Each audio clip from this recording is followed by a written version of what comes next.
Merci Seigneur, libérés du péché. Cher Saint-Esprit, notre Seigneur Jésus dit que tu es celui qui nous enseignera toute la vérité et qui nous affranchira par cette vérité que tu nous donneras de connaître. Je t'invite donc, cher Saint-Esprit, à nous enseigner, afin que nous trouvions cet affranchissement, cette délivrance dont nous avons besoin vis-à-vis du péché. Délivrance que Jésus-Christ a déjà effectuée sur la croix de Golgotha. Je te prie de nous donner, de recevoir ce message avec un cœur ouvert, toujours dans ce désir de toujours plaire encore plus à notre Dieu. Merci pour ta présence qui va glorifier Jésus-Christ notre Seigneur. Amen, amen et amen. Merci, cher Saint-Esprit, merci. Libéré du péché. Lorsqu'on entend ce titre, on va dire, ça c'est pour les inconvertis, ceux qui ne sont pas encore au Seigneur, qui n'ont pas encore pris d'engagement avec lui au travers des eaux du baptême. Normalement, ce thème, ce message serait pour eux. Mais malheureusement, je le répète, il y a encore beaucoup d'enfants de Dieu qui luttent encore et encore contre l'esclavage du péché, alors que Jésus a déjà tout fait sur la croix pour nous, pour que nous soyons libérés de cet esclavage. Donc nous n'avons plus à être les esclaves du péché, nous les enfants de Dieu, nous qui avons pris cet engagement avec lui, je dis bien cet engagement avec lui au travers des eaux du baptême. Non pas ceux qui ont peut-être pris juste un bain de mer, mais qui ont réellement pris conscience qu'ils ont pris un engagement avec Jésus, qu'ils ont donné leur vie à Jésus-Christ, qu'ils n'en sont plus les maîtres, mais que c'est Jésus qui est devenu le maître de leur vie. Alors donc le temps est venu pour que les chaînes soient brisées, toutes ces chaînes-là du péché soient brisées une fois pour toutes dans nos vies. Et le choix nous appartient, parce qu'il n'est pas bon, il n'est pas normal par rapport à ce qui a été fait sur la croix de Golgotha par Jésus-Christ, qu'un enfant de Dieu soit encore sous l'esclavage du péché. Nous sommes bien d'accord là-dessus? D'accord. Alors nous continuons. Libérés du péché. C'est vrai que c'est un thème que beaucoup estiment comme étant tabou dans le corps du Christ, le péché. Nous devons comprendre que c'est un sujet crucial, car c'est justement lui, le péché, qui est seul en mesure de nous tenir éloignés de Dieu.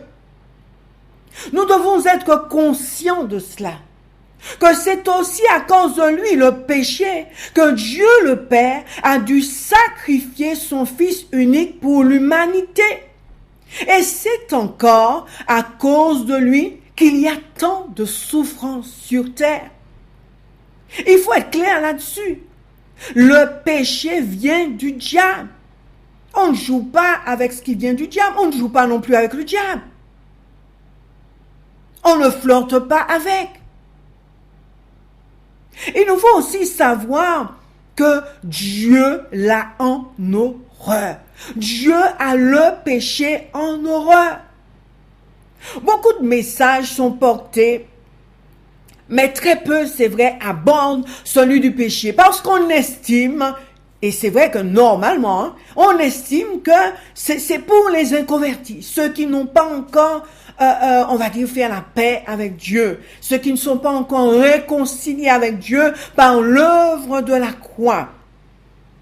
Mais il se trouve que malheureusement, il y a des enfants de Dieu qui n'ont pas compris que au travers de leur engagement avec Dieu, au travers de Jésus, que des chaînes ont été brisées, que Jésus-Christ a tout fait sur la croix pour qu'ils soient définitivement libérés de l'esclavage du péché. Alors, c'est vrai que, malheureusement, on va dire, c'est un thème, c'est un sujet plutôt récurrent. C'est-à-dire qu'on ne devrait pas trouver, c'est vrai chez nous, dans la vie du chrétien. Mais si vous regardez bien, vous lisez bien les chapitres dans les épîtres, vous verrez qu'il y a une bonne partie qui est justement consacrée à cela. Et vous savez que les épîtres s'adressent à l'Église. On est d'accord. Donc, c'est pour nous. Donc, les premiers disciples estimaient qu'il y avait là un combat toujours à mener pour le chrétien contre le péché. Il faut savoir aussi que le péché, c'est l'arme fatale du diable. Il est donc important, crucial, pour l'enfant de Dieu, d'en avoir pleinement conscience pour ne pas être à nouveau sa victime.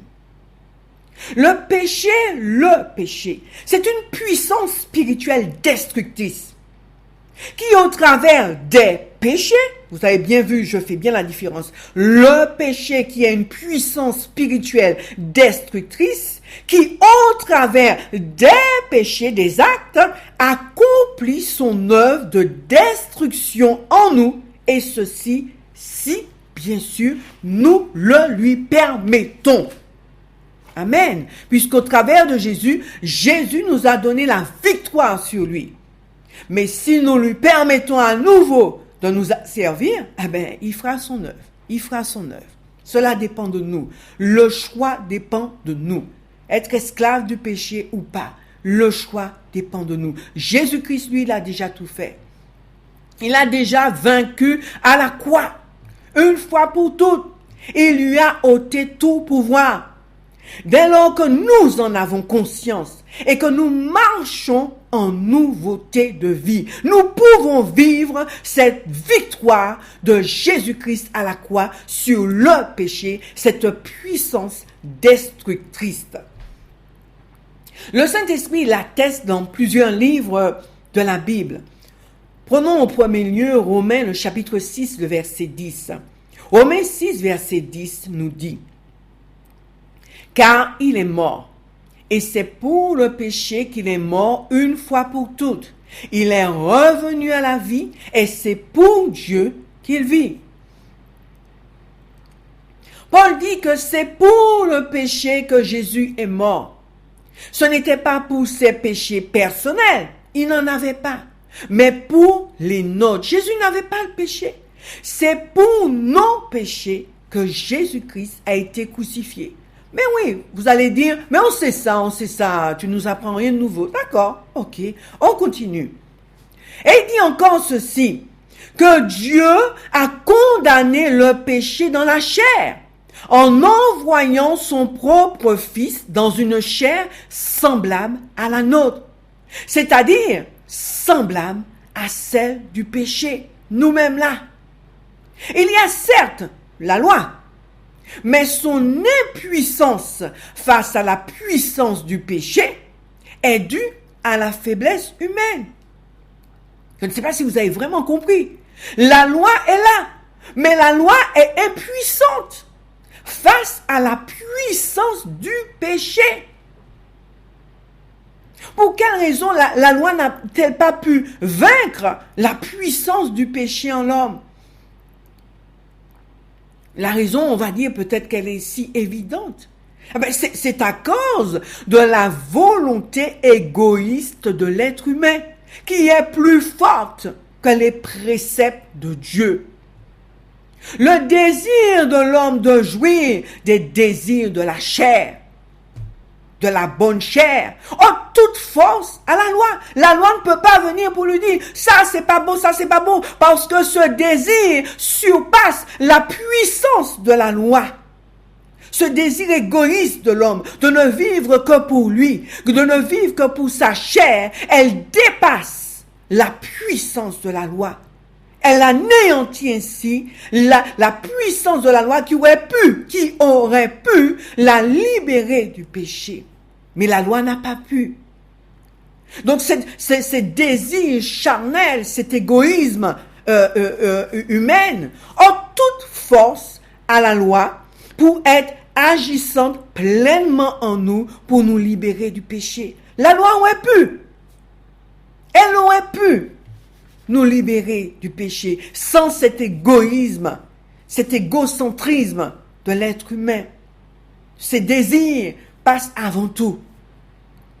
Mais gloire soit rendue à Dieu, Jésus-Christ a fait ce qu'il fallait. Alors lisons Romains le chapitre 8, le verset 3. Car, chose impossible à la loi, parce que la chair la rendait sans force, Dieu a condamné le péché dans la chair, en envoyant à cause du péché son propre Fils dans une chair semblable à celle du péché. La loi s'est trouvée dans cette capacité de délivrer l'homme du péché. Parce que la puissance, je dirais, égocentrique, la puissance d'égoïsme qui est dans l'humanité, l'empêchait de pouvoir agir.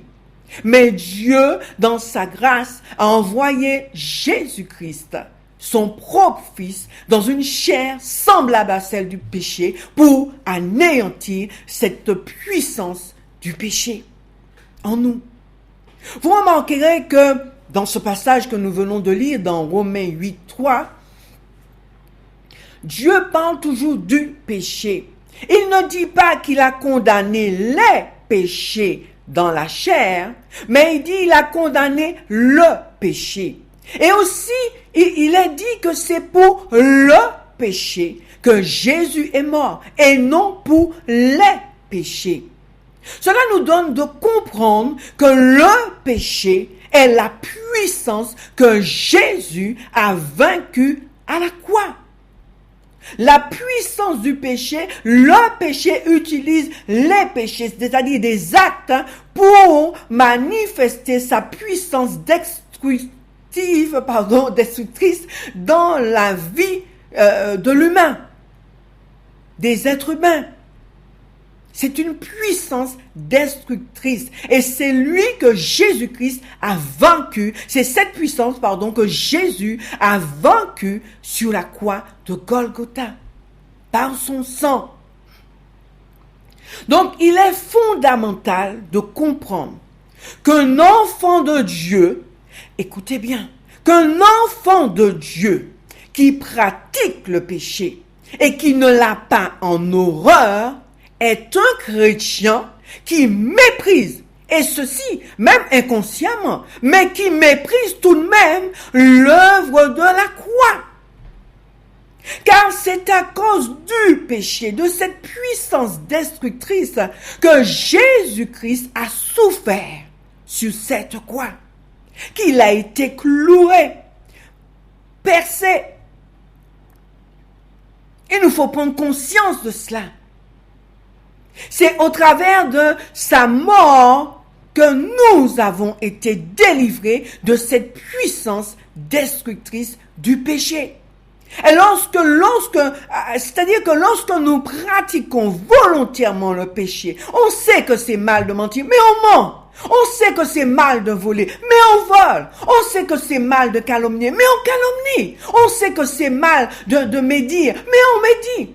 On sait que c'est mal de jalouser, mais on va jalouser. Sans jamais demander pardon à Dieu. Eh bien, mes amis, même si c'est inconsciemment, vous ne savez pas que c'est ce que vous êtes en train de faire, mais c'est ce que vous faites. Nous méprisons ainsi l'œuvre de la croix. Nous méprisons le sacrifice de Jésus-Christ à la croix. Nous méprisons le sang versé de Jésus à la croix. Nous profanons ce sang par lequel nous avons été scellés. C'est ce que nous faisons, nous, enfants de Dieu, lorsque volontairement nous pratiquons le mal. C'est ce que nous faisons. Si vous étiez inconscient de cela, alors maintenant vous ne l'êtes plus. Alors humiliez-vous et demandez pardon à Dieu. Et ne pratiquez plus le péché volontairement ici. Quand vous savez que quelque chose est mal, ne le faites pas. Pensez à l'œuvre de la croix. Pensez au clou dans les mains de Jésus. Pensez au clou dans ses pieds. Pensez à cette couronne d'épines qui lui rentrait dans la tête. Pensez à cette lance dans son côté. Pensez quand vous voulez pécher volontairement. Pensez à ce vinaigre qu'il a pris lorsqu'il avait soif sous ce soleil de plomb. Pensez à cela. Ne méprisons pas l'œuvre de la croix. Ne profanons pas le sang de l'alliance par lequel nous avons été scellés. Jésus a fait ce qu'il fallait pour nous à la croix.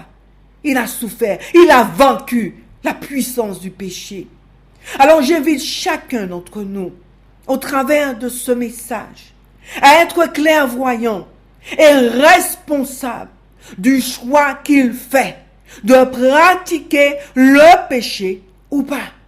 C'est un choix. Un chrétien fait un choix parce qu'il connaît, il sait ce qui est mal, il sait ce qui déplaît à Dieu.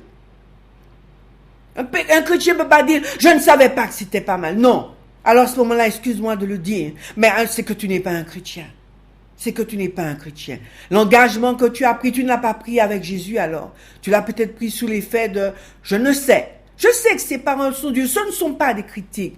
Mais il nous faut, au temps d'aujourd'hui, faire face à la parole de Dieu. Il nous faut réellement considérer nos cœurs, considérer nos vies et honorer l'œuvre de la croix en Jésus-Christ, ce qu'il a fait sur la croix pour nous.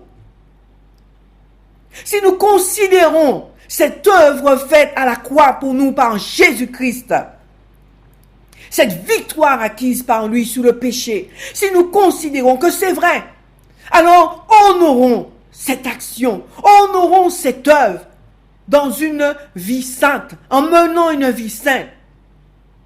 Et si pour nous, nous n'en avons rien à faire, alors disons-le, nous ne sommes pas chrétiens. Mais ne prenons pas ce risque de dire que nous sommes chrétiens et que nous méprisons en même temps l'œuvre de la croix en pratiquant volontairement le péché. Alors nous continuons.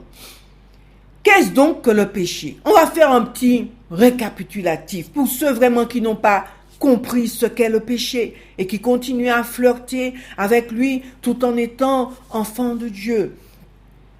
Alors qu'est-ce donc que le péché? Nous l'avons vu en amont, le péché est une puissance spirituelle destructrice qui fait son œuvre de destruction au travers des péchés. On l'a compris. Les péchés sont la transgression de la loi, c'est-à-dire des commandements de Dieu. Ils sont donc toute désobéissance, les péchés sont donc toute désobéissance à la volonté révélée de Dieu, notre grand législateur.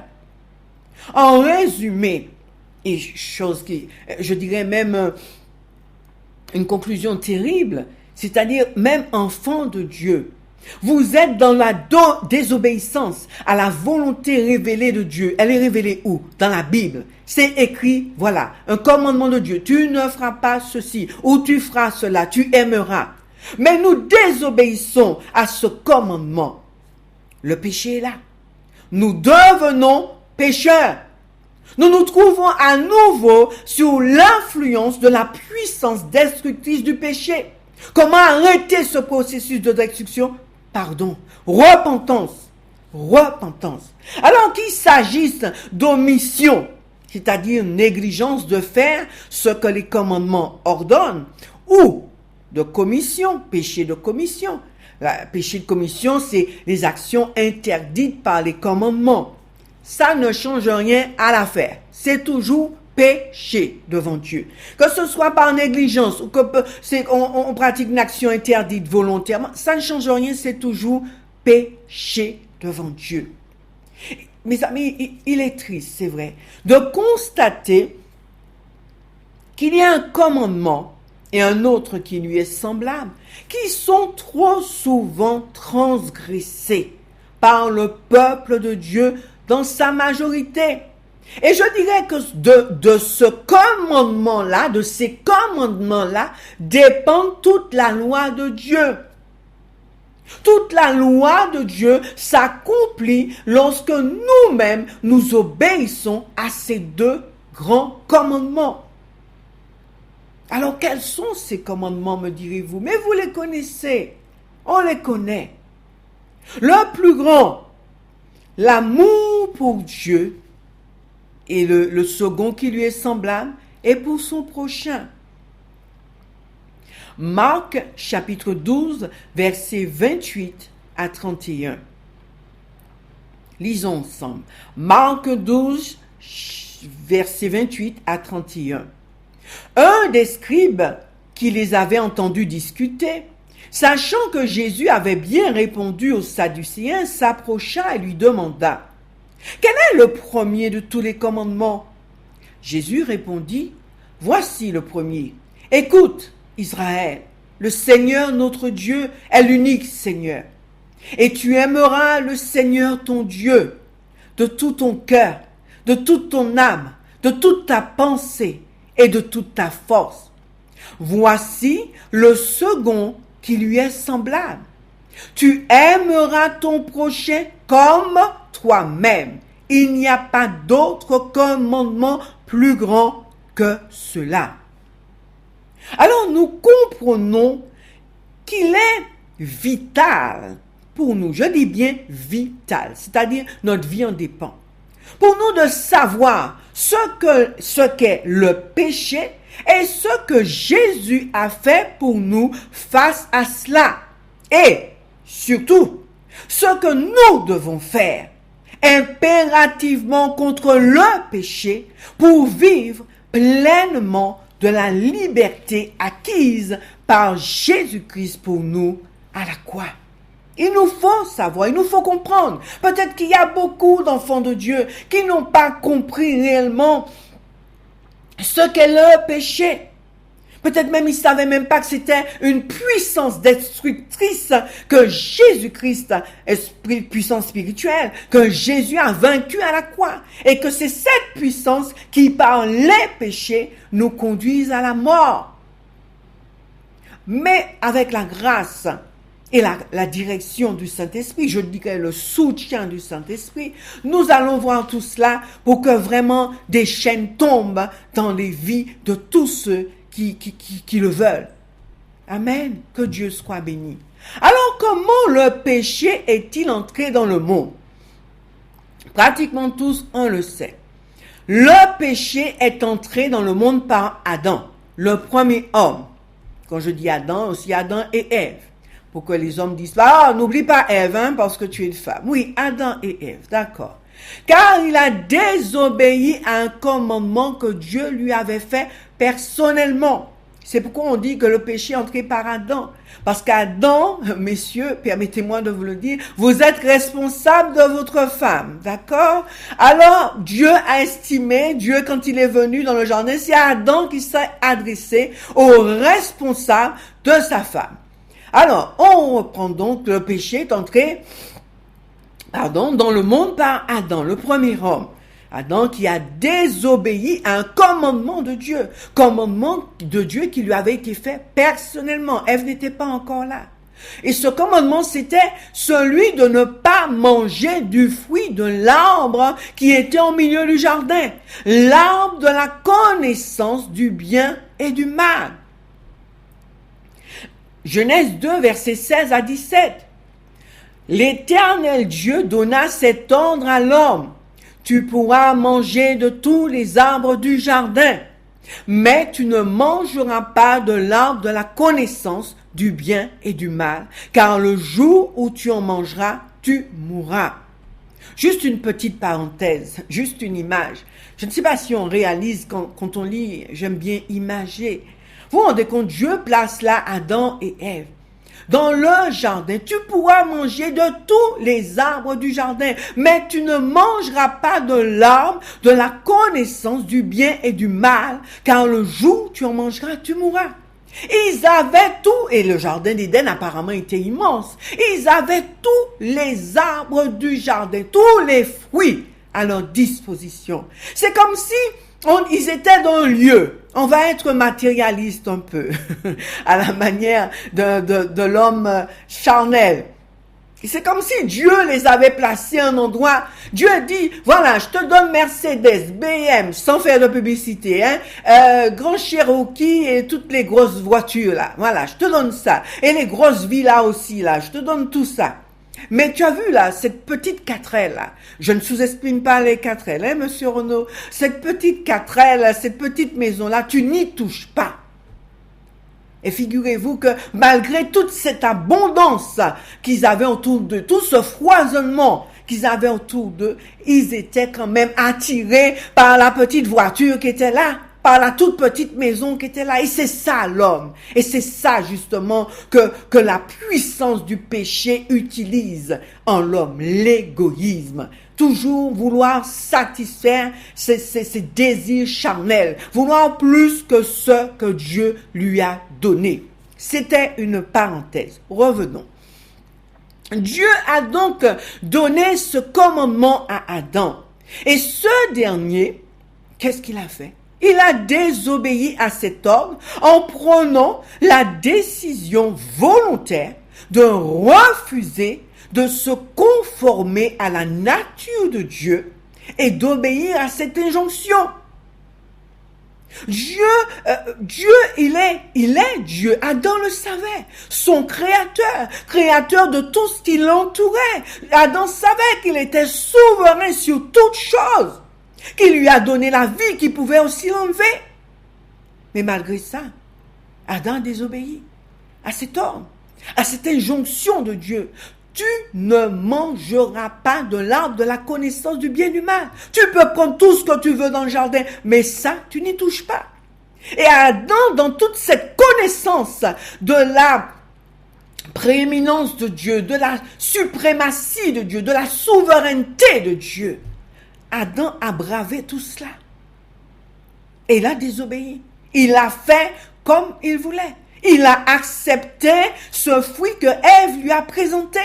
Il aurait pu lui dire, mais non, Ève, l'Éternel m'a dit, tu ne mangeras point du fruit de cet arbre. Il aurait pu le lui dire. Non, en plus, Ève lui dit, ça va nous donner la connaissance du bien et du mal, on sera intelligent comme Dieu. Il va dire, mais justement, c'est ce que Dieu m'a dit, de ne pas en manger, de cet arbre, de la connaissance du bien et du mal, parce qu'il m'a dit, le jour où j'en mange, Ève, j'en meurs. Alors si tu veux en manger, ça c'est ton problème. Il aurait pu lui dire ça. Il aurait pu le lui dire. Mais non, il a pris, il a mangé avec Ève. Adam donc, étant créé à l'image de Dieu, a désobéi. De par cet acte, il est sorti sous la dépendance de Dieu, de son Créateur. Il est sorti sous la souveraineté de son Créateur. Il a estimé qu'il était en droit de faire ou pas ce que Dieu lui commandait. Oui, Adam estimait ça, comme beaucoup d'entre nous, enfants de Dieu, nous estimons de faire ou pas ce que Dieu nous demande. Il y a les conséquences, ne l'oubliez pas. Il en a aussi porté la responsabilité. Les conséquences. Il a été expulsé du jardin d'Éden et l'extrême gravité de son acte, de sa désobéissance, c'est qu'il a ouvert une porte pour le diable dans la vie de chaque être humain qui naît sur cette terre. Quelle lourde responsabilité. Le péché est entré dans l'humanité et la mort aussi, tant physique que spirituelle. À cause de quoi? De cette désobéissance à Dieu. Nous comprenons là, chers frères, chères sœurs, les conséquences terribles de la désobéissance à un commandement de Dieu, au commandement de Dieu, aux lois de Dieu. Il y a toujours une conséquence à la désobéissance. De même qu'il y a toujours des fruits, des bénédictions pour l'obéissance. La conséquence aussi porte son fruit, la mort éternelle. Après cette désobéissance, tous les hommes naissent dans le péché. à cause de cela. Lisons-le dans le livre de Job, chapitre 15, de verset 14, qui nous dit « Mais qu'est-ce que l'homme pour qu'il soit pur? Celui qui est né de la femme, peut-il être juste ?» Et Romains 3, verset 23 nous dit « Car tous, il dit pas certains, hein, tous, il y a des gens qui disent « Ah, moi j'ai rien fait de mal, hein, je fais de mal à personne. » La Bible dit que tous ont péché et sont privés de la gloire de Dieu. Toutefois, que Dieu soit béni et loué. Il y a un homme sorti d'une femme qui était sans péché. Son nom, c'est Jésus. Et c'est lui seul qui libère l'homme de la puissance de l'esclavage du péché. Son nom, c'est Jésus. Alléluia. Le nom le plus excellent. Le nom au-dessus de tout nom. Romains 3, 24 ajoute « Et ils sont gratuitement justifiés ». C'est-à-dire ceux qui étaient privés de la gloire de Dieu, mais dans la bonté de Dieu, dans l'amour de Dieu, dans la miséricorde de Dieu, ils peuvent être gratuitement justifiés par sa grâce, par le moyen de la rédemption qui est en Jésus-Christ. Alléluia, que Dieu soit béni. Nous continuons toujours à mieux comprendre, à mieux cerner ce qu'est le péché pour en finir une fois pour toutes, mes amis, une fois pour toutes. Certains vont dire, mais on va toujours pécher. L'apôtre Jean nous dit, s'il vous arrive de pécher, ça veut dire que en Christ, il peut nous arriver de ne pas pécher. Il le dit, si il vous arrive de pécher. Donc ça veut dire ce que ça veut dire. Et plus nous laissons Christ prendre place en nous, plus nous nous éloignons de ce qui est mal et plus nous entrons dans l'obéissance totale à Dieu, dans la foi et dans l'engagement total. Alors, continuons. Comment la Bible décrit-il le péché? Alors, le péché est décrit comme venant du cœur. Mais oui, ça vient pas de la tête, ni du pied, ni du bras. Le péché venant du cœur. Le péché ne vient pas de notre corps physique que nous voyons là, mais de notre cœur. Le corps n'est que le canal qui lui permet de s'exprimer, de se manifester.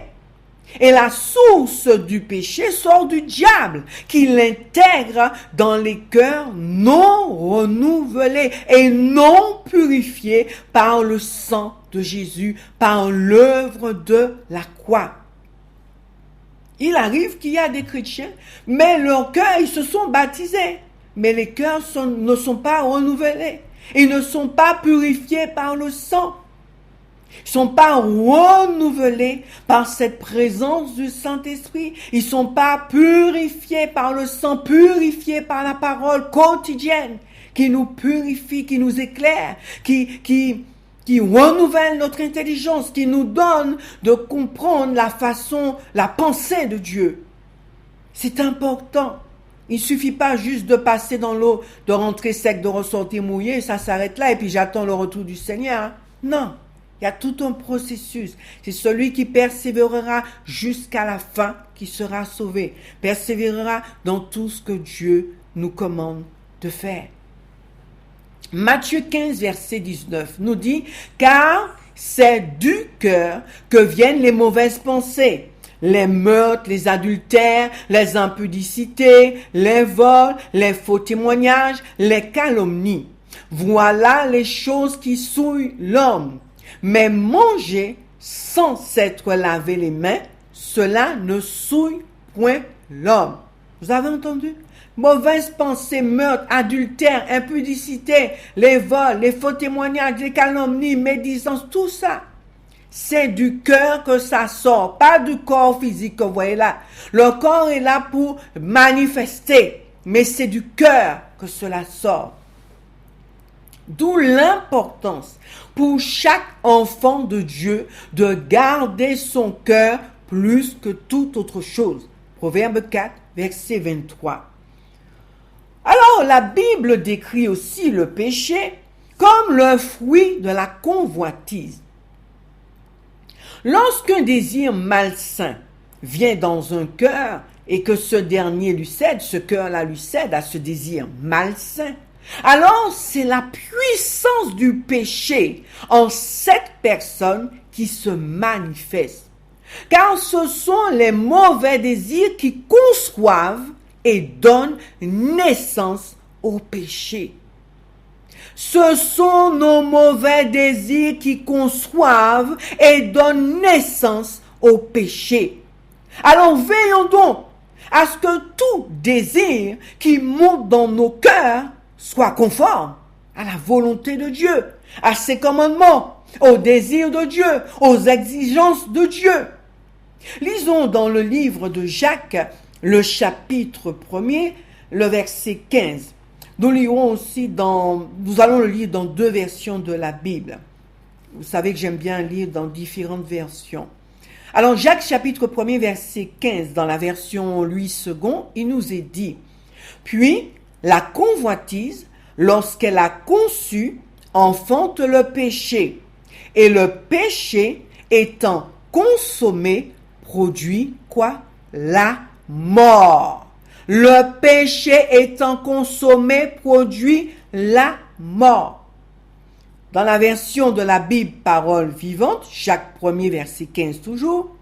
Or, le mauvais désir, si nous lui cédons, conçoit et donne naissance au péché. Celui-ci, à son tour, une fois parvenu à son plein développement, engendre la mort. Vous avez entendu? Le mauvais désir, si nous lui cédons, c'est notre choix, c'est notre décision de lui céder ou pas. Mais dans le cas où on lui cède, il conçoit et donne naissance au péché. Il fait à nouveau de nous des pécheurs. Et la Bible dit, nous savons que Dieu n'exauce pas les pécheurs, qu'il n'y a pas de pécheurs dans le royaume de Dieu. Et il dit, celui-ci, le péché, à son tour, une fois parvenu à son plein développement, parce qu'il grandit là-dedans, il prend place, il engendre la mort, il nous conduit à la mort.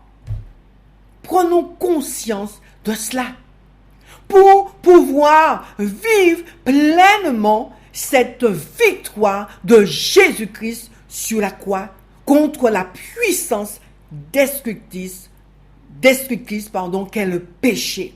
Prenons conscience de cela. Alors, le péché aussi est décrit par la Bible comme l'aiguillon de la mort. L'aiguillon de la mort. Certains chrétiens prennent le risque, il y en a qui sont, on va dire, des dangereux, des dangereuses, des dangereux. Ils prennent le risque de flirter avec le péché. Ils ne sont pas conscients de la dangerosité d'un tel acte. Mais nous devons savoir que jouer avec le péché, flirter avec le péché ou l'ignorer, nous met en danger de mort, tant physique que spirituel. Dans le livre de 1 Corinthiens 15, verset 56, le péché est appelé l'aiguillon de la mort. Juste pour vous donner ce témoignage, rappelez-vous d'Ananias et Saphira. Ça a été radical. Ils ont menti là au Saint-Esprit, radical. Avez-vous vendu votre terrain à ce prix? Oui. Est-ce que ton mari a vendu ce terrain à ce prix? Oui. Beau. Tous les deux étaient morts. C'était radical. Le péché là les a conduits non seulement à la mort spirituelle, mais à la mort physique. Continuons. Alors dans le livre de 1 Corinthiens, chapitre 15, verset 56, le péché est appelé aussi l'aiguillon de la mort. L'aiguillon de la mort, nous dit-il, c'est le péché. Et la puissance du péché, c'est la loi. L'aiguillon, c'est quoi? L'aiguillon, c'est un bâton au bout duquel se trouve une pointe de métal pour piquer. C'est aussi, on appelle aussi aiguillon, le dard à venin de certains insectes, comme l'abeille, les guêpes et tout cela, le scorpion et tout.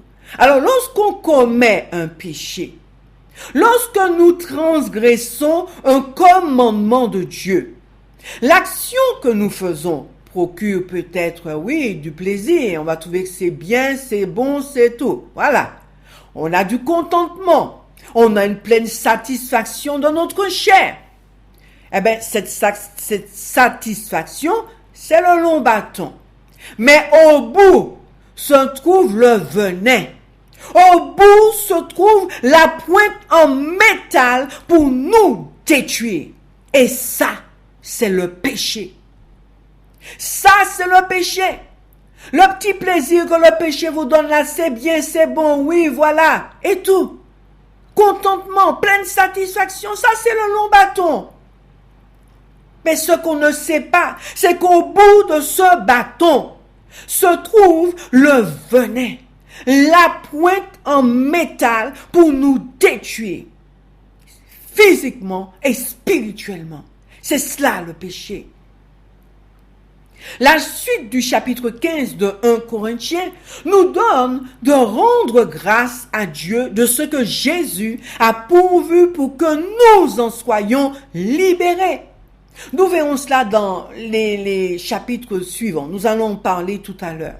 Mais avant d'en arriver là, je souhaite que nous puissions voir vraiment toute l'horreur du péché et ses conséquences pour en être délivrés, pour désirer d'en être délivrés et ne plus être ses esclaves. Alors la Bible aussi décrit le péché comme un outrage à Dieu.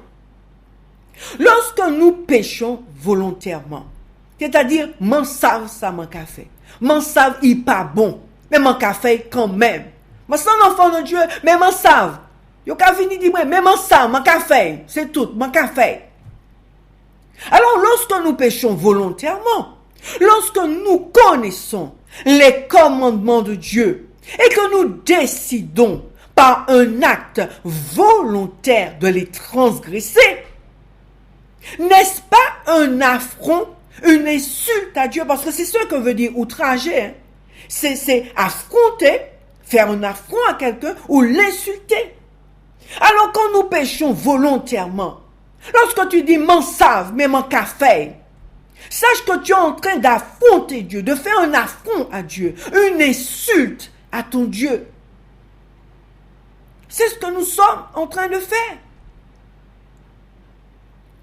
En donnant de comprendre à Dieu, tu as dit cela, mais je décide de faire autrement. Comme on aime dire, j'ai pas envie, je ne ressens pas.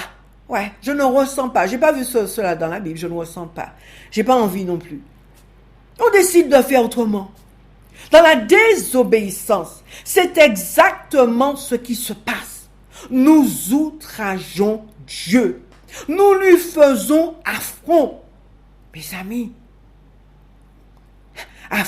faire un affront à Dieu, outrager Dieu, insulter Dieu, alors que vous dites que vous êtes un enfant de Dieu.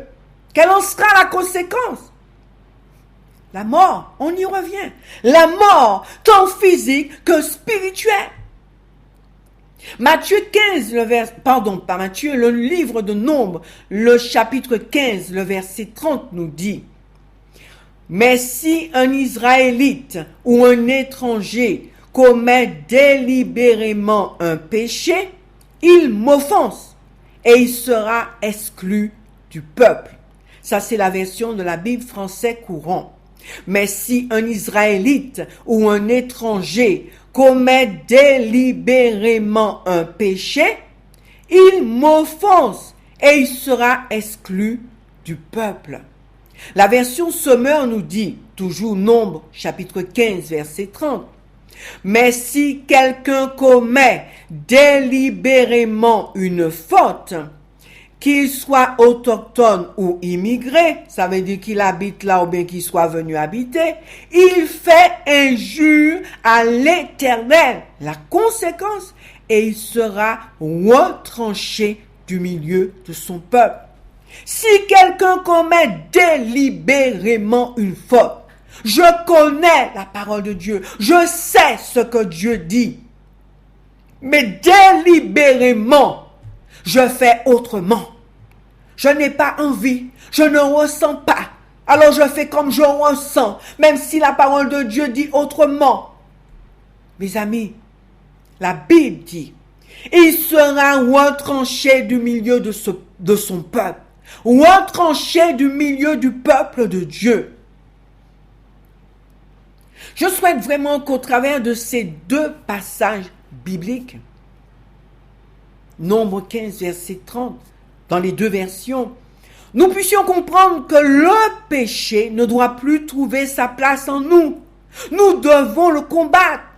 Car si nous disons aimer Dieu comme il nous le demande, alors nous ne pouvons pas accepter de vivre en tant qu'enfants de Dieu dans le péché. Ce n'est pas possible. Nous ne pouvons pas le pratiquer. C'est-à-dire décider de faire ce qui est mal et en plus accepter ce mal en nous et ne même pas chercher à nous en repentir. On a fait, il y a des choses, ça arrive. On a, sous le coup de la colère, sous le coup de l'agacement, on a dit quelque chose, ou des fois on a fait un geste, et après tout de suite on dit, Seigneur, pardonne-moi, pardonne-moi, oh mon Dieu, pardonne-moi, pardonne-moi. Je ne parle pas de ce cas-là, mais de ceux qui volontairement, de ceux qui ont pris un engagement avec Dieu au travers des eaux du baptême, et qui délibérément, ils savent, ils connaissent la parole, ils savent que c'est mal, mais ils le font. Mais à aucun moment, il n'y a aucun regret. Aucun regret. Seigneur, pardonne-moi. Seigneur, aide-moi à m'en sortir. Non, il n'y a pas de regret. Ils continuent. Ils savent que c'est pas bien. On le leur dit. Et des fois même, ils sont en colère contre ceux qui viennent leur dire, mais ce que tu fais n'est pas bien. Ce n'est pas biblique. Ce n'est pas scripturaire. Ce n'est pas la volonté de Dieu. Ils sont en colère contre ces personnes. Prenez garde, mes amis. Tu entends ces paroles aujourd'hui. Ce n'est pas pour rien. Ce n'est pas pour rien. Aujourd'hui, une porte est ouverte pour toi. Alors, mes frères et sœurs, pour que tu puisses te repentir, soyons donc conscients qu'une vie dans le péché est une vie, écoutez bien, est une vie dans le mépris du sacrifice de Jésus à la croix. Je le répète, soyons conscients qu'une vie dans le péché est une vie dans le mépris du sacrifice de Jésus à la croix. Et nous en connaissons les conséquences. Nous connaissons les conséquences de cette vie dans le péché pour un enfant de Dieu. La mort, voilà la conséquence. La mort éternelle, si nous ne nous repentons. Continuons. La Bible décrit aussi le péché comme une souillure. Ah oui, c'est vraiment une souillure. La Bible prend cette image de la truie qui a été lavée et qui a été ensuite se vautrer dans la boue. Eh bien, c'est exactement ce qui se passe pour un chrétien, lavé par le sang de Jésus, de tous ses péchés, et qui ensuite, il retourne vivre dans la souillure du péché volontairement. C'est-à-dire en ayant la pleine connaissance que ce qu'il fait, ou bien ce qu'il dit, est en totale contradiction avec la parole de Dieu. Eh bien, il retourne à cela. Ça, c'est terrible. Prenons ensemble le livre d'Ésaïe 59 à partir du verset 3 au verset 12. C'est une longue lecture, mais elle nous permettra d'éclairer nos cœurs pour savoir ce qui s'y trouve réellement. Ça va nous permettre de faire le point. La Bible dit que la parole, il est écrit que la Bible, la parole de Dieu est un miroir pour nos âmes, un miroir pour nous. Elle nous éclaire. Elle est aussi comme une épée à double tranchant âme et esprit, jointure et moelle. Elle tranche. Et Jésus lui-même a dit, ce n'est pas moi qui vous juge, mais c'est cette parole que vous rejetez, c'est elle qui vous juge. D'accord? Donc il est nécessaire pour nous de nous imprégner de la parole. Alors, Ésaïe 59, verset 3 au verset 12. Il nous est dit ceci. Car vos mains sont souillées de sang et vos doigts de crime. Vos lèvres profèrent le mensonge. Votre langue fait entendre l'iniquité. Nul ne se plaint avec justice. Nul ne plaide avec droiture. Ils s'appuient sur des choses vaines et disent des faussetés. Ils conçoivent le mal et enfantent le crime. Ils couvent des œufs de basilic et ils tissent des toiles d'araignée. Celui qui mange de leurs œufs meurt, et si l'on en brise un, il sort une vipère. Leurs toiles ne servent point à faire un vêtement, et ils ne peuvent se couvrir de leurs ouvrages. Leurs œuvres sont des œuvres d'iniquité, d'injustice, et les actes de violence sont dans leurs mains. Leurs pieds courent au mal, et ils ont hâte de répandre le sang innocent, comme on va dire mal parlé. Leurs pensées sont des pensées d'iniquité. Le ravage et la ruine sont sur leur route. Ils ne connaissent pas le chemin de la paix, et il n'y a point de justice dans leur voie. Ils prennent des sentiers détournés. Quiconque y marche ne connaît point la paix. On ne va jamais tout droit, on prend toujours un petit sentier, on est toujours caché, on est une manière, voilà. Dans l'assemblée, on est waouh, mais après, c'est dans des petits sentiers, dans des petits coins sombres qu'on est. Alors il dit, on continue, c'est pourquoi l'arrêt de la délivrance est loin de nous. Et le salut ne nous atteint pas. Nous attendons la lumière. Et voici les ténèbres, la clarté. Et nous marchons dans l'obscurité. Nous tâtonnons comme des aveugles le long du mur. Nous tâtonnons comme ceux qui n'ont point Dieu. Dieu des yeux. Pas des yeux, mais Dieu les yeux. Nous chancelons à midi comme de nuit. Au milieu de l'abondance, nous ressemblons à des morts. Nous grondons tous comme des ours. Nous gémissons comme des colombes. Nous attendons la délivrance. Elle n'est pas là. Le salut, elle est loin de nous. Et pourquoi? Car nos transgressions sont nombreuses devant toi. Et nos péchés témoignent contre nous. Nos transgressions sont avec nous. Et nous connaissons nos crimes. Nous savons ça nous qu'a fait. Qui pas bon. Ça nous qu'a dit qui pas bon. Là nous y est qui pas bon. Nous savons. Il est vrai que ce passage s'adresse à Israël. Mais si nous sondons nos cœurs, si nous sommes vrais un petit moment, allons être vrais. Normalement, il faut l'être tout le temps. Nous reconnaîtrons que nous ne sommes pas mieux. De nos jours, et c'est malheureux, on entend et l'on voit de plus en plus de mauvais témoignages, de personnes se disant chrétiennes. Ces personnes souillent le corps du Christ et portent l'ignominie sur son nom. Juste une parenthèse. Dernièrement, j'étais dans un centre commercial et j'entends des cris, j'entends tout un brouhaha, gens qui regardent, qui cherchent à savoir qu'est-ce qui se passe. Et j'entends quelqu'un en plus qui dit « au nom de Jésus-Christ » et qui profère des insultes, des jurons et qui met le nom du Seigneur Jésus. Qui maudit au nom de Jésus. Mes amis, c'est pas à cela que Dieu nous a appelés à maudire. Au contraire, il nous a appelés à bénir. C'est le témoignage que nous devons donner. Les personnes qui ont écouté cette femme, croyez-vous que ça va leur donner de venir à Christ? Non, au contraire. S'ils étaient à reculons, ils vont encore faire un pas derrière. Prenons garde à cela. C'était juste une parenthèse concernant les mauvais témoignages que nous donnons à cause de nos vies, de ce que nos vies produisent. Le livre de Hébreux 6, à partir du verset 4, nous dit qu'il n'y a pas d'autre sacrifice pour de tels chrétiens. Il n'y a pas d'autre sacrifice. Jésus ne peut pas faire plus que ce qu'il a fait sur la croix. Le Père ne peut pas faire plus que ce qu'il a fait.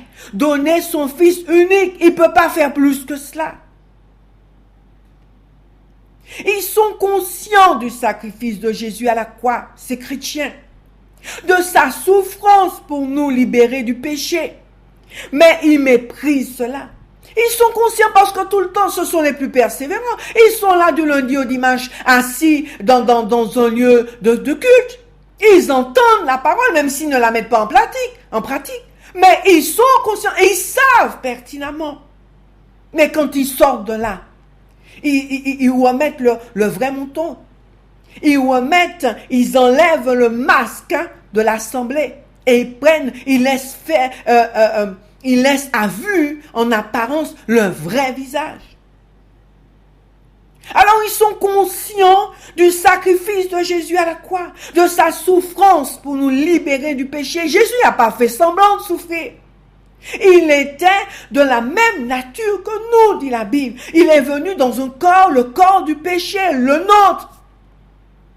Je ne sais pas si vous avez déjà été...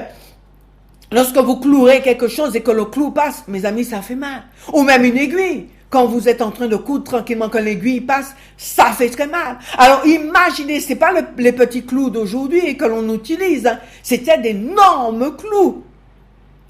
C'était des gros trous. Puisqu'il a dit j'ai oublié son nom, comment il s'appelle? Thomas, voilà, Thomas, l'incrédule. Thomas, mets ta main dans ma main. Thomas donc pouvait passer sa main dans le trou. Donc vous voyez que c'était pas un petit clou comme les clous d'aujourd'hui. Alors il y a des chrétiens qui méprisent cela, qui méprisent ces trous au travers des mains de Jésus, au travers de ses pieds. Qui méprisent cela en continuant à pratiquer le péché et à déclarer qu'ils sont chrétiens. Comme dit Élie, faites un choix. Si l'Éternel est Dieu, venez avec Dieu et vivez selon Dieu. Mais si c'est Baal qui est Dieu, allez avec Baal et vivez pleinement la vie de Baal. Mais faisons un choix. Parce qu'au travers de cela, nous souillons le corps du Christ. Nous le souillons au travers des yeux de ceux qui sont encore au dehors. Les ignorants. Quand ils voient ça, parce qu'ils nous observent, ils nous observent. Nous avons le témoignage de la vie du Christ à leur transmettre. Et quand ils voient ces mauvais témoignages, ça ne leur donne pas envie de venir. Et ils vont commencer à critiquer. Ah ouais, Jésus, c'est Jésus qui a fait ça. Hein? Mais non, c'est pas Jésus. C'est pas Jésus qui fait faire ça. C'est notre choix. Mais ça, ils ne le savent pas. Eux, ils voient Jésus. Parce que nous, on leur a toujours déclaré, je suis chrétien, je suis chrétienne. Continuons. Hébreux chapitre 6, versets 4 à 8.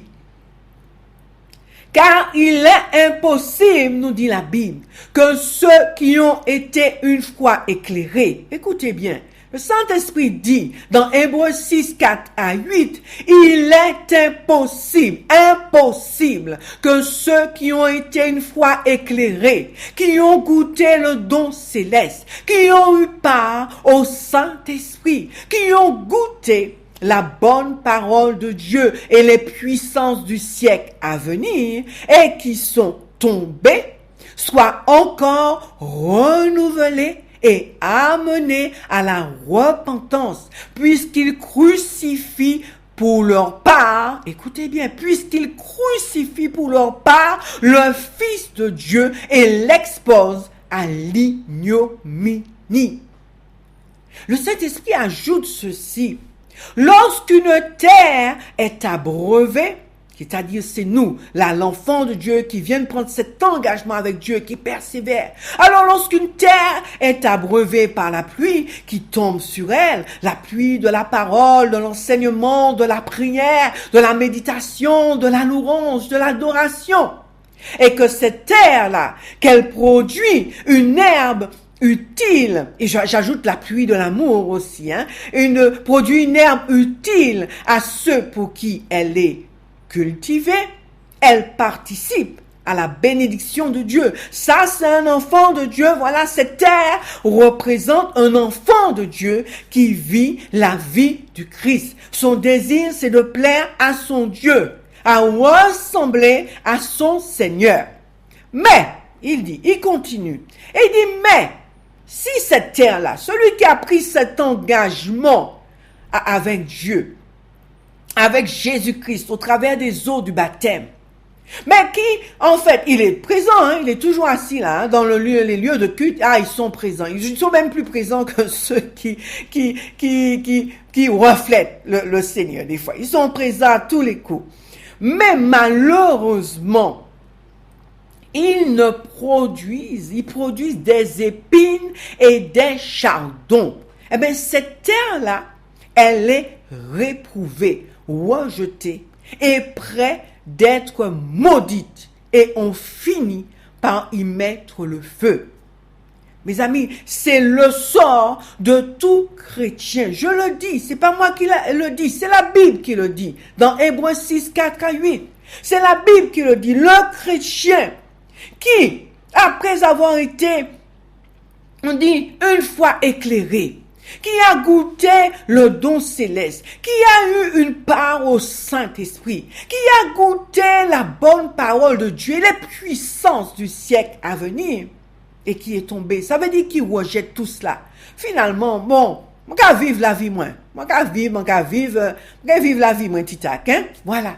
Eh ben, la Bible dit, tu es cette terre qui produit des épines et des chardons, qui est réprouvée, rejetée, et prêt d'être maudite.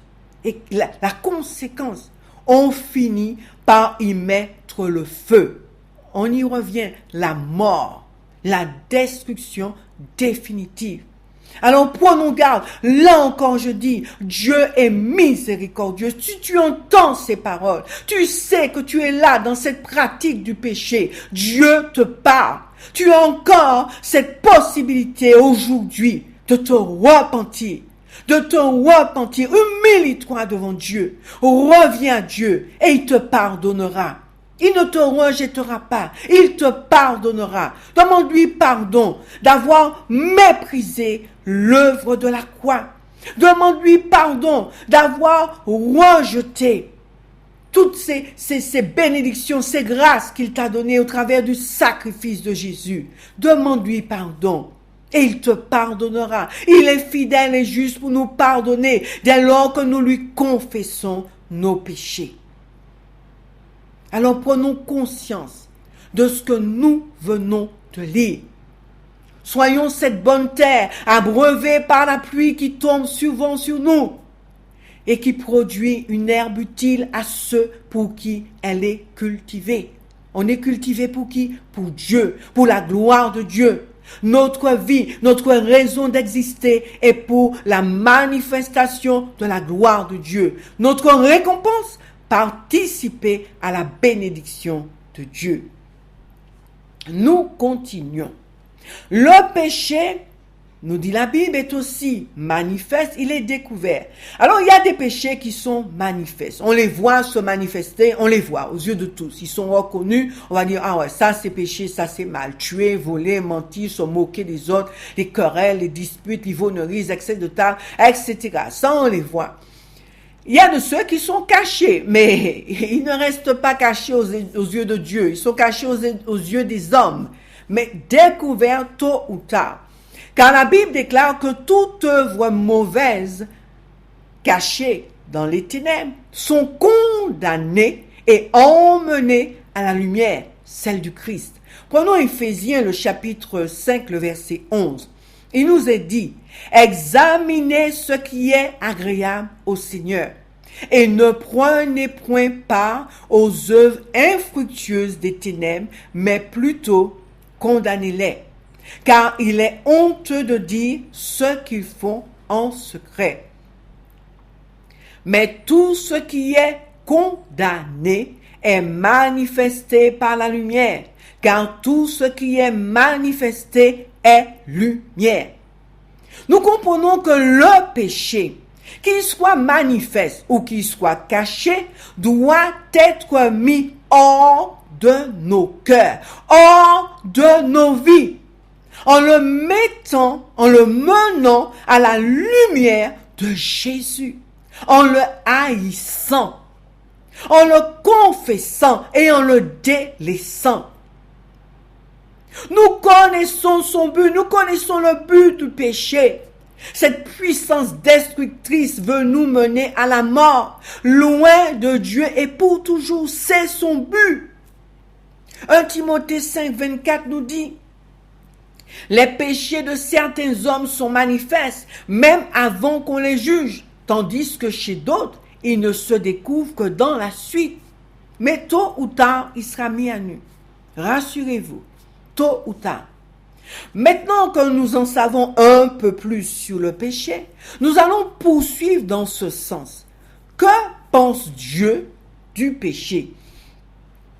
Alors j'espère que vous avez, pour ceux qui n'avaient pas vraiment une réelle compréhension de ce qu'est le péché, de ce qu'est cette puissance destructrice, qui n'avaient pas vraiment conscience de tout cela, qui ne comprenaient pas peut-être bien tout cela autour du péché. J'espère que cela vous a apporté un plus et vous aidera vraiment à vous en libérer une fois pour toutes, à ne plus en être les esclaves.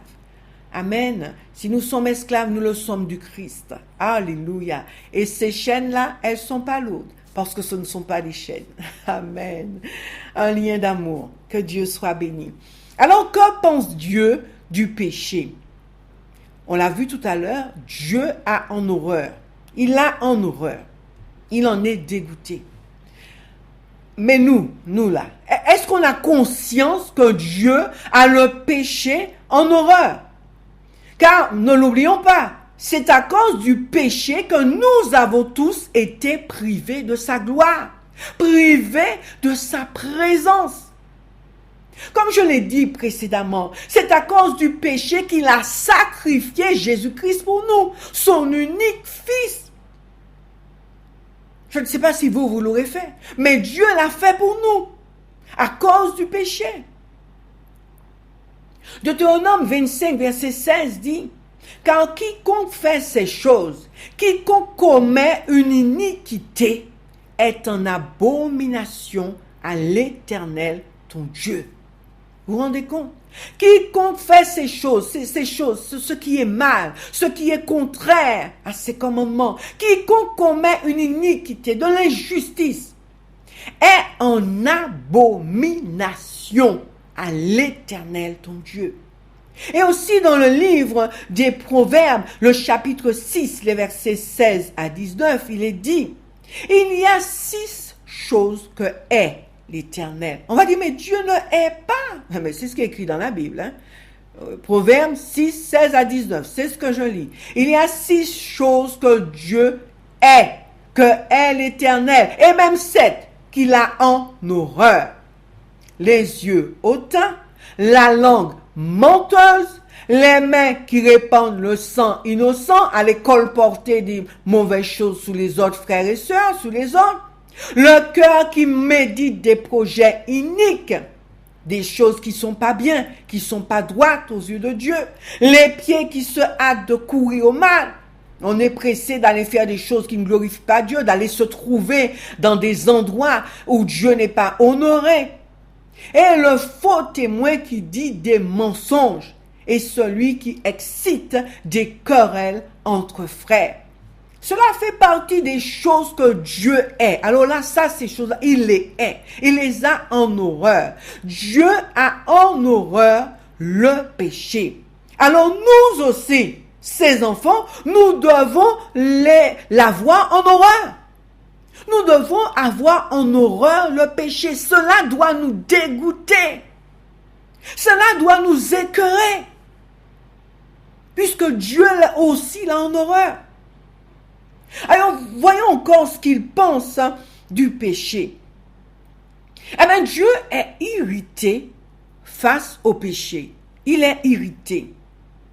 Lorsqu'un membre du peuple de Dieu pratique le péché, Il faut savoir que Dieu est irrité, c'est-à-dire qu'il est en colère. Il est exaspéré. 1 Roi 16, verset 2 nous dit, « Je t'ai élevé de la poussière. Je t'ai établi chef de mon peuple d'Israël.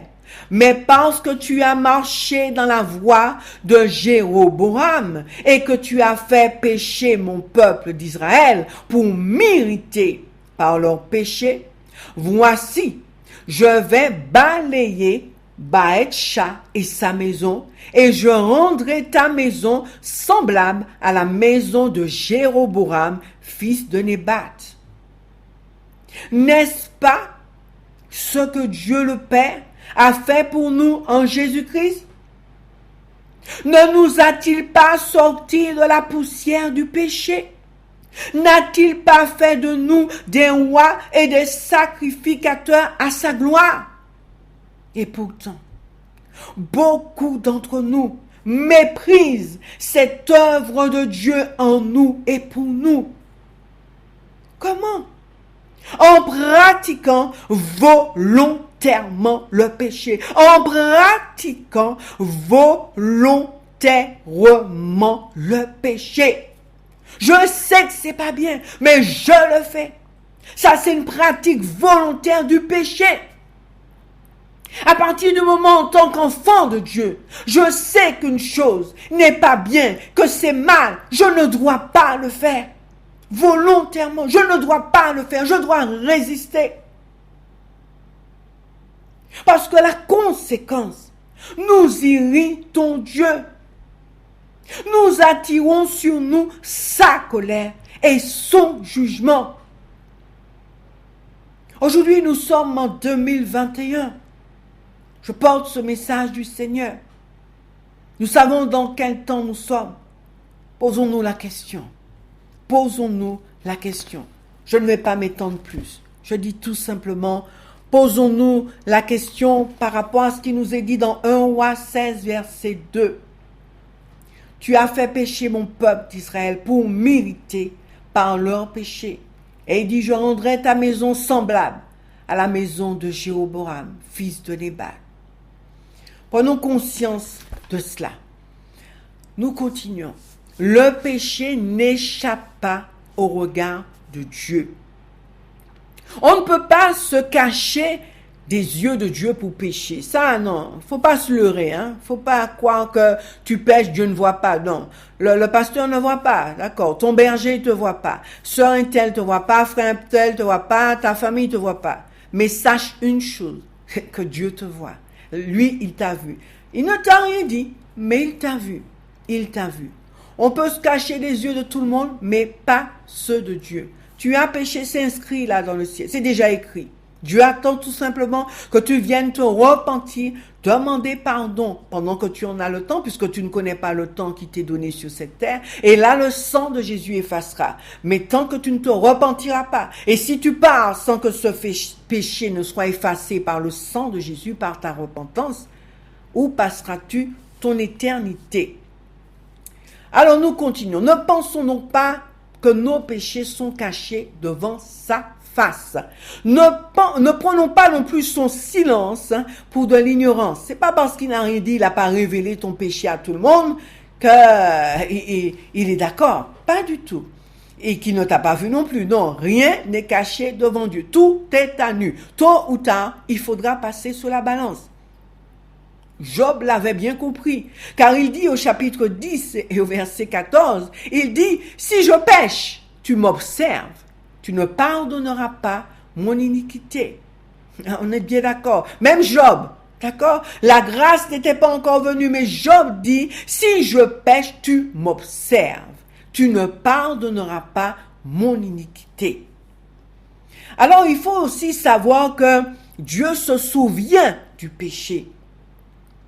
Tant que nous ne confessons pas nos péchés, ils demeurent inscrits au ciel. Dieu s'en souvient. D'où l'importance de les confesser, de les délaisser pour qu'ils soient effacés par le sang de Jésus, comme je viens de vous le dire. Apocalypse 18, verset 5. car ses péchés se sont accumulés jusqu'au ciel et Dieu s'est souvenu de ses iniquités. Il faut savoir aussi que Dieu punit le péché. Tout péché est condamnable. Notre Seigneur Jésus, notre Sauveur, il a payé le prix pour que nous en soyons libérés. Si nous ne saisissons pas cet acte fait sur la croix pour combattre le péché, pour le rejeter et l'avoir en horreur, alors Dieu, dans sa justice, nous punira. Faisons cette lecture dans le livre d'Ésaïe, le chapitre 13, verset 11. Ésaïe 13, 11 dit « Je punirai le monde pour sa malice, sa méchanceté, et les méchants pour leurs iniquités. Je ferai cesser l'orgueil des hautains, et j'abattrai l'arrogance des tyrans. » Ça, c'est la version Semeur. Lisons la version, ça c'est la version Lusegon, pardon. Lisons maintenant dans la version Semeur. Il est dit toujours, Ésaïe 13, verset 11, « J'interviendrai contre le monde pour le punir de sa méchanceté et contre tous ceux qui font le mal à cause de leur injustice. Je mettrai fin à l'arrogance des insolents. Je ferai tomber l'orgueil des tyrans. » Mes amis, j'interviendrai contre le monde pour le punir de sa méchanceté et contre ceux qui font le mal à cause de leurs injustices. Je mettrai fin à l'arrogance des insolents. Je ferai tomber l'orgueil des tyrans. Je rends grâce à Dieu. Je rends grâce à Dieu de ce que, dans sa grande miséricorde, il nous réserve toujours une bonne nouvelle. Merci Seigneur. Et cette bonne nouvelle, c'est qu'il pardonne le péché. Alléluia.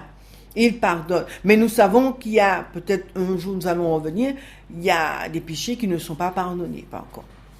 Mais il pardonne le péché contre le Saint-Esprit. Et lorsque nous nous détournons de lui après avoir été éclairés par lui, goûter les dons célestes, goûter les dons de l'Esprit, goûter la parole. Là, mes amis, Dieu dit, il n'y a pas d'autre sacrifice. Mais les autres, il pardonne. Oui, Dieu le seul a pouvoir pardonner le péché. Dieu donc seul a le pouvoir de nous pardonner, d'effacer par le sang de Jésus nos péchés confessés et délaissés. C'est pour cela que Jésus-Christ, il a été crucifié sur la croix. C'est la raison pour laquelle il a été crucifié. Pour prendre sur lui nos péchés et que nous puissions recevoir la justice de Dieu.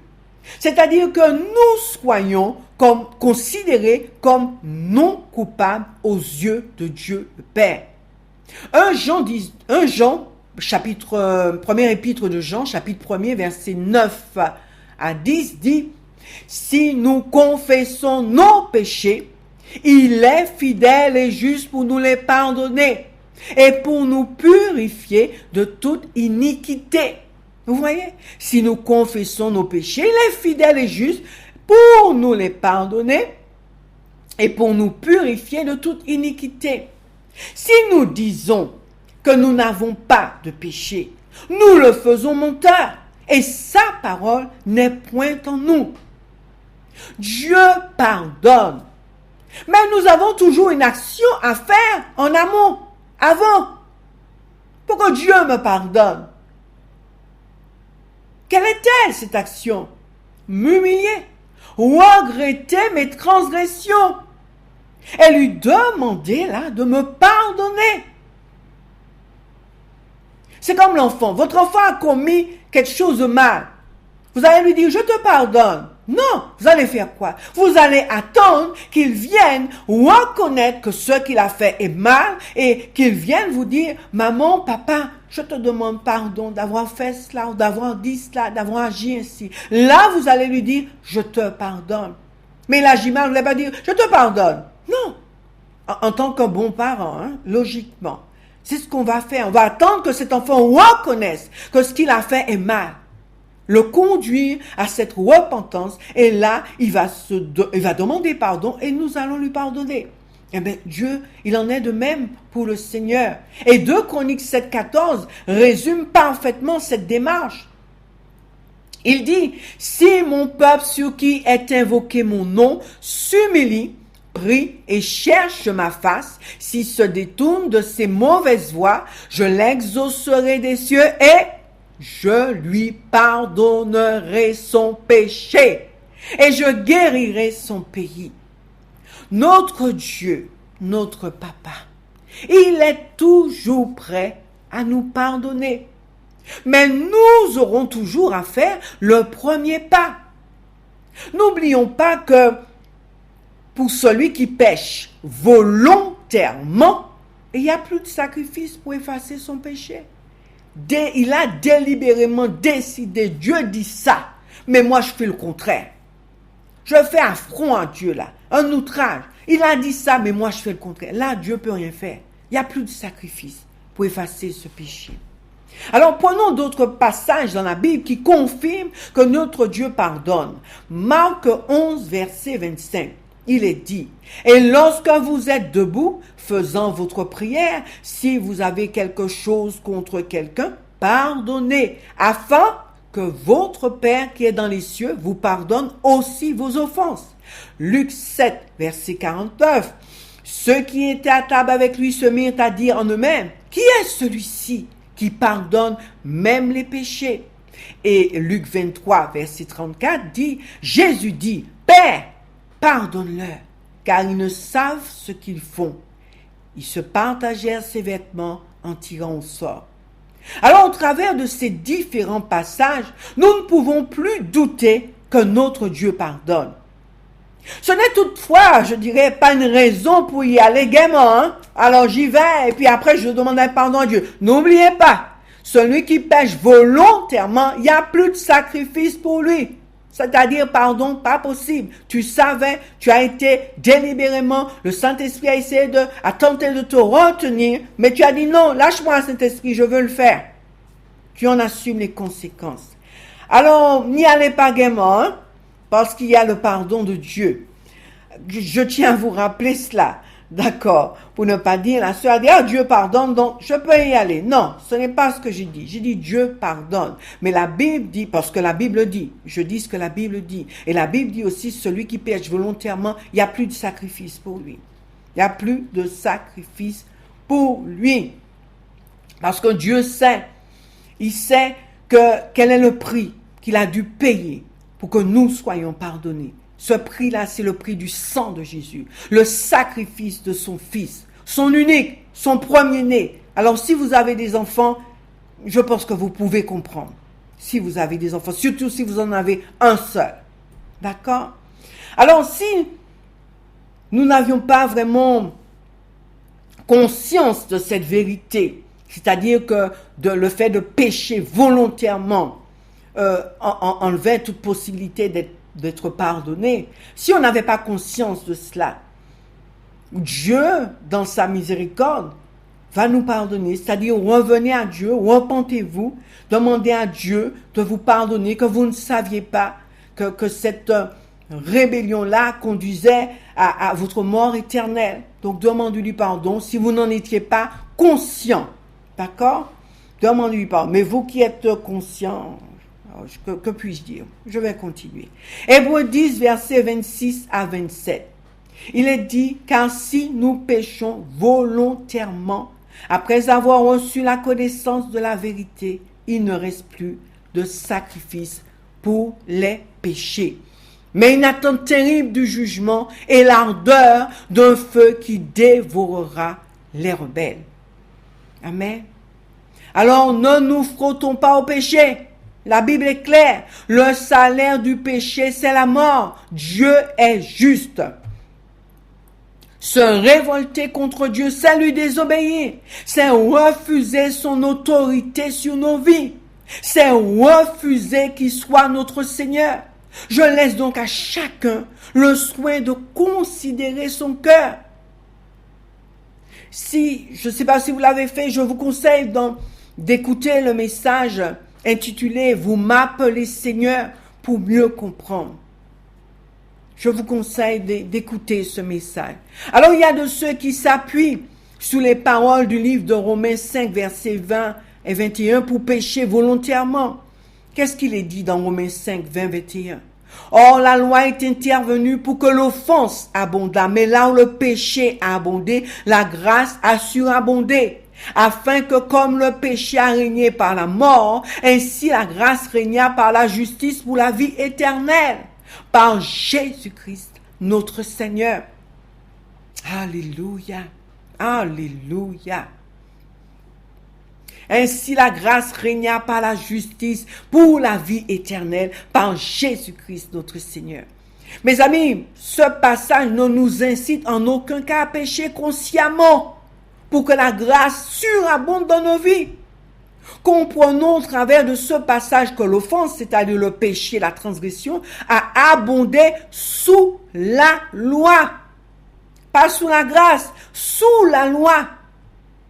La loi, elle est intervenue pour que le péché soit manifeste, qu'il soit mis en lumière. C'est le rôle de la loi. Mettre le péché en lumière, le montrer qu'il est là dans l'homme, pour le mettre à découvert et mettre en évidence sa puissance. Car lorsqu'il n'y a point de loi, dit la Bible, il n'y a pas de transgression non plus, il n'y a pas de péché, parce qu'il n'y a pas de loi. Ainsi la loi, ayant mis en évidence le péché et donnant ainsi à l'humanité de comprendre son état de pécheur, la grâce donc, en la personne de Jésus-Christ, a pu faire son entrée en surabondant à la croix pour que le péché soit vaincu. Alléluia! Gloire à Jésus-Christ notre Seigneur. Merci Seigneur. Merci Seigneur. Alors, juste un petit témoignage pour clôturer cette première partie. Ce message sera donné en 3 parties. Pour clôturer, juste un témoignage rapide. Il y a un frère qui se basait sur Romains 5, versets 20 et 21 pour pécher. Il péchait. Et quand même, ça me faisait de la peine. C'est un frère que j'apprécie beaucoup.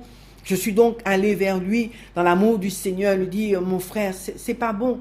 Et lui, il m'a pris ce verset, il a dit, la Bible dit, là où le péché abonde, la grâce surabonde. Donc, il voulait abonder dans le péché pour que la grâce surabonde dans sa vie.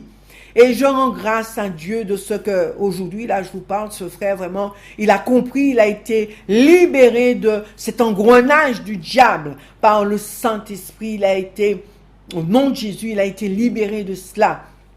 Et il sert le Seigneur vraiment dans la prière, que Dieu soit béni. Et je me réjouis dans le Seigneur pour lui.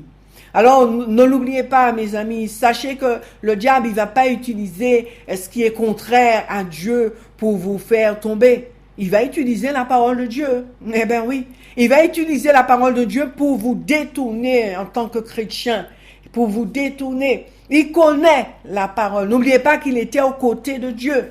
D'accord? Avant d'être Satan, d'être le diable, il était Lucifer, ange de lumière. Il était aux côtés de Dieu. Alors, on ne prend pas des mouches avec du vinaigre. À partir du moment où ce frère a été séduit par le diable au travers de ce passage pour vivre dans le péché, c'est-à-dire, alors il lui dit, vas-y, abonde dans le péché pour que la grâce surabonde dans ta vie. Voilà, il a saisi cela et le fait, n'ayant pas compris le sens de cette vérité, il a compris le sens que le diable lui donnait, il est tombé dans le péché. Et je bénis Dieu, croyez-moi, il était persuadé que c'est ce que voulait dire Romains 5, le verset 20. Mais gloire soit rendue à Dieu, je bénis le Seigneur pour lui, de ce qu'il a été éclairé. Alors sachez que, pour conclure cette première partie, qu'à partir du moment où votre action, ou vos paroles, ou vos pensées ne sont pas fondées sur l'amour, alors cela ne vient pas du Saint-Esprit. Si ce que vous faites, si ce que vous dites n'est pas fondé sur l'amour, fait du tort à l'autre, non, ce n'est pas de Dieu. Même si c'est au travers d'un passage biblique que vous agissez, que vous parlez ou que vous pensez, Sachez que si le fruit n'est pas l'amour, si Jésus-Christ n'est pas glorifié au travers de ce que vous dites, au travers de ce que vous faites, alors vous êtes sur une pente dangereuse, sur la voie du péché qui conduit à la mort. À partir du moment que vous n'êtes pas en mesure de dire que Jésus-Christ aurait agi exactement comme vous êtes en train d'agir là, comme vous êtes en train de le faire, ou comme vous êtes en train de parler là, si vous ne pouvez pas dire que Jésus aurait fait tout autant, alors vous êtes dans l'erreur. Alors, j'invite chacun de nous à nous sonder, à nous examiner face à la parole de Dieu, au miroir qu'est la Bible. Alors, nous allons voir dans la deuxième partie comment vivre dans cette délivrance du péché que Christ s'est acquis à la croix pour nous. Et cela, nous allons le découvrir dans la deuxième et dans la troisième partie. Je ne peux pas faire en une seule partie parce que, bon, c'est vrai que sur YouTube, quand c'est trop long, ça ne passe pas. Donc, je dois réduire en plusieurs parties certains messages. Que Dieu soit béni. Vraiment, je rends grâce à Dieu pour cela. Et je crois vraiment que ce message que Dieu m'a mis à cœur de partager avec vous fera du bien à beaucoup, parce qu'il y a beaucoup encore d'enfants de Dieu qui sont encore pris dans les liens du péché, de cette puissance destructrice. Et je bénis Dieu de ce que les chaînes au nom de Jésus-Christ vont tomber et que beaucoup seront libérés, que Jésus-Christ aura toute sa place dans leur vie, dans nos vies. Jésus-Christ sera glorifié et nous pourrons dire, j'ai été crucifié avec Christ. Ce n'est plus moi qui vis, mais c'est Christ qui vit en moi. Alléluia. Que Dieu soit béni. Je remercie le Saint-Esprit pour son assistance. Cher Saint-Esprit, merci. Je sais que sans toi, je ne peux rien faire. Je ne peux rien dire. Seigneur, je suis simplement ton canal.